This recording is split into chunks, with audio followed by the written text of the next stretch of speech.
back with your next class. In today's class, we are going to discuss monocot embryo development. So let us start.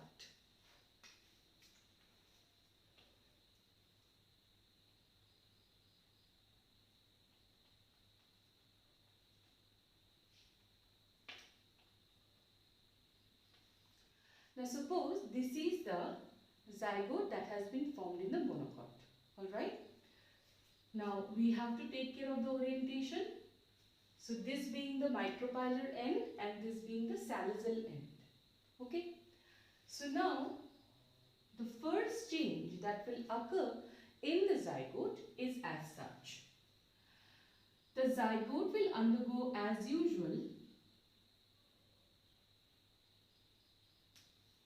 transverse division. Okay. Transverse cell division giving rise to first two cells. Okay. But then out of the two cells, only one will divide again by mitosis. The entire thing is going to happen by mitosis as usual, just like in case of dicots. So now out of these two cells, only one will undergo mitosis. So of course then there will be three cells formed, isn't it? Or let me draw it like this.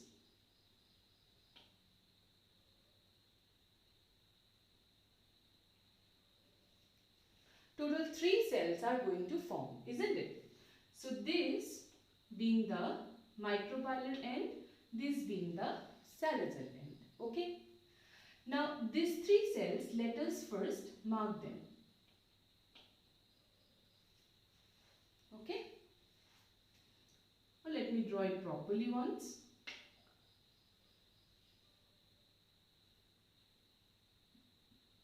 So these are the three cells that are formed.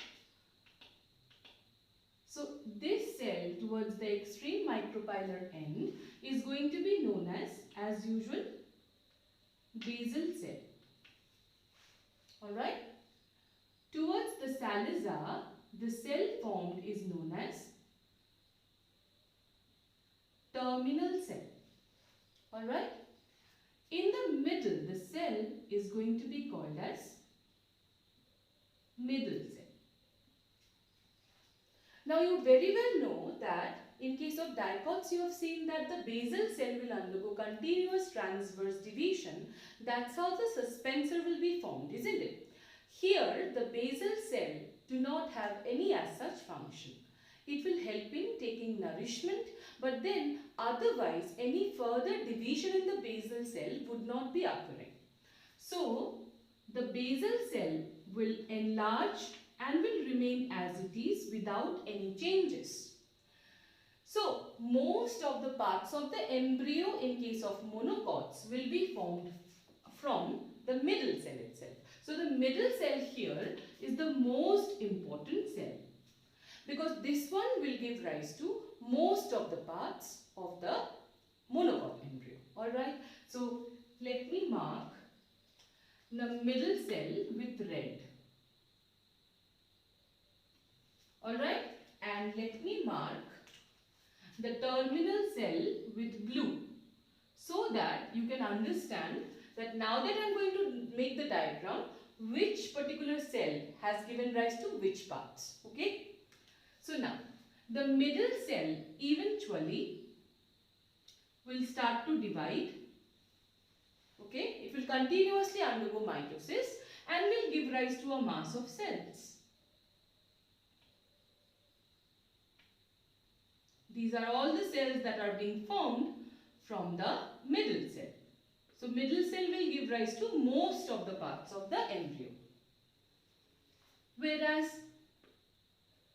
likewise, even the terminal cell will start undergoing cell division and it will also give rise to many cells. It's only that the basal cell is not undergoing any further division. Okay. So this as usual is the micropylar end, this is the salazar end. Alright.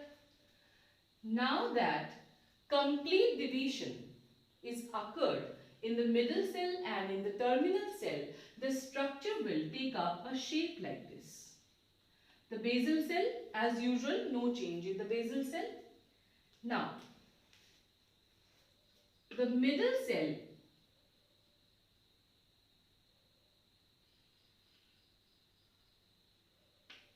will take up a structure like this, whereas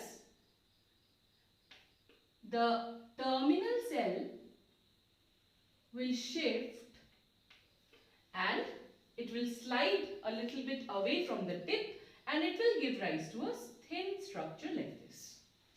Alright, now let us see what are these structures all about.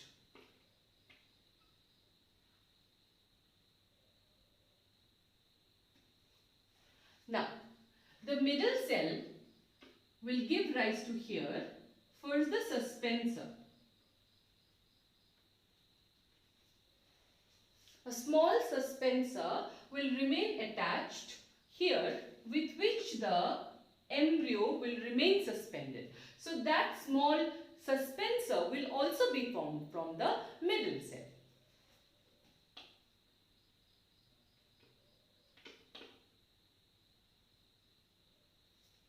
Now, this part, okay, which has been extended, the part of the embryo that is extended towards the basal cell, that will be termed as the radicle, okay, the radicle of the monocot embryo. But the radicle here, it is surrounded by a sheath. A membranous sheath covers the radicle or the tip of the root in case of monocot embryo. That's why instead of calling it a radicle directly, we call it coleorhiza. If you remember the morphology chapter, we have discussed already the maize grain structure, isn't it? There you have learned about coleorhiza, isn't it? Likewise, this is the plumule, which is also covered by membranous sheath. Hence, we will call it here colluctile. Okay, so this being the plumule, this being the radicle, and this being the suspensor. All of them have been arise from the middle cell. Alright. Now, see, this blue colored region, this one that has been produced from the terminal cell, this is actually the single cotyledon. Cotyledon, which in case of monocots, you already know again from the morphology chapter, is called scutellum. The shield-shaped cotyledon, the thin single cotyledon in the monocot is called as scutellum. So this is the scutellum. Alright. So the part of the embryo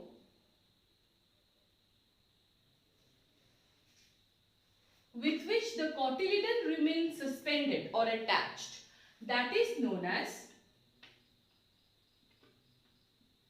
cotyledonary node, isn't it? Cotyledonary node. Above the cotyledonary node, the region that is present, that's called epi, means above, epicotyle, above the cotyledon. And of course, then the below part of the cotyledonary node will be termed as hypocotyle. Alright, so this is the entire well-developed embryo. That is how it will look in case of monocots. Alright, so now you have to remember one thing, that which are the parts of the embryo that has been born from the middle cell and which of the part of the embryo that has been formed from the terminal cell, right?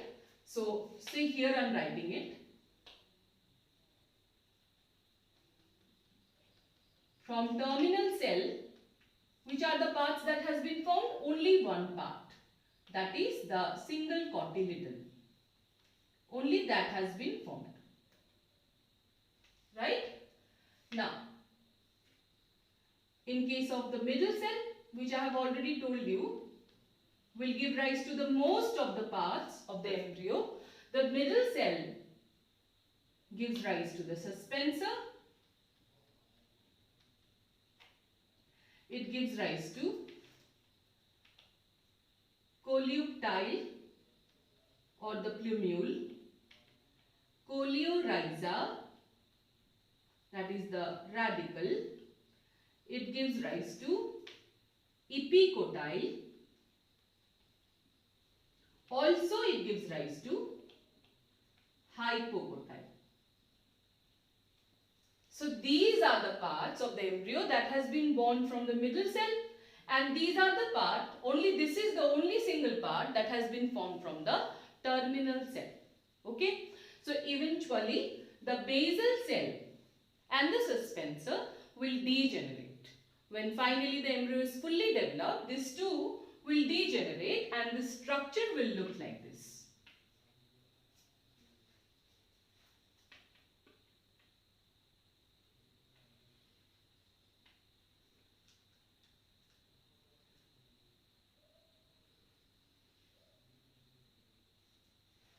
Okay.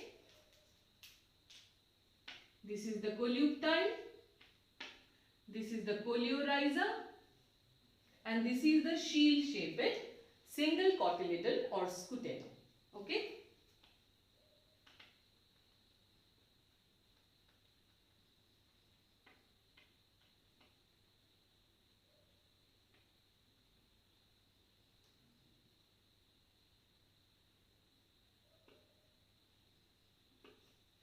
Alright.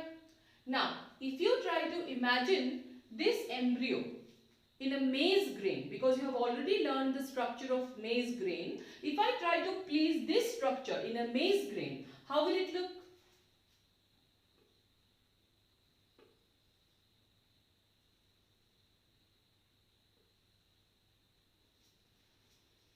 The structure of the maize grain, if you remember, it consists of two compartments, isn't it? One is large and another is small in comparison. So the uppermost larger portion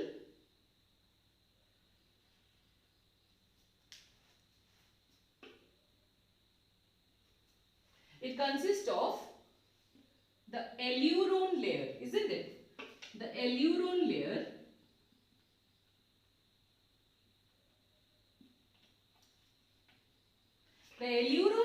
is proteinaceous. Alright. Now this small part, it will consist of this embryo. Right. So it will look like this.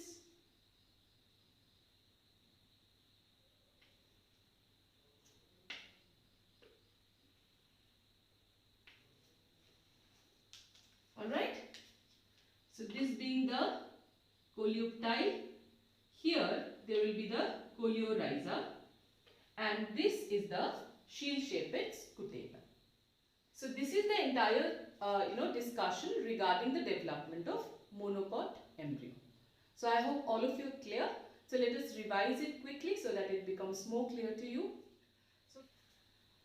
So first of all, this being the diploid zygote that is formed in the monocots. This is the micropylar end, this is the Salazar end, right? The entire development process is going to occur by mitosis. So first the zygote will undergo one round of transverse cell division, giving rise to two cells. Again, out of the two cells, only one of them will undergo another round of transverse division. So in that case, total 3 cells will be formed. Towards micropyle, basal cell. Towards Salazar, we have terminal cell, and in between we have the middle cell. Out of these 3 cells, basal cell remains as it is. It will just expand, enlarge and remain as it is. No more cell division in it. Most of the part of the embryo will be arising from the middle cell, and the terminal cell will only give rise to a single cotyledon or scutellum. Okay. So first, the basal cell, it expands and it remains as it is. No more development in it. Middle cell undergoes continuous cell division, and so does the terminal cell. After cell division, as it starts to develop or take up the structure of the embryo, the structure takes up a shape like this. In this structure, we have 2 extensions. The one extension towards the basal cell is going to be forming the radicle, which remains covered by a membranous sheath. So instead of radicle, we'll call it coleorhiza. Similar to that, the other extension will also remain surrounded by membranous sheath, and that's the plumule, which will be called as coleoptile. Alright.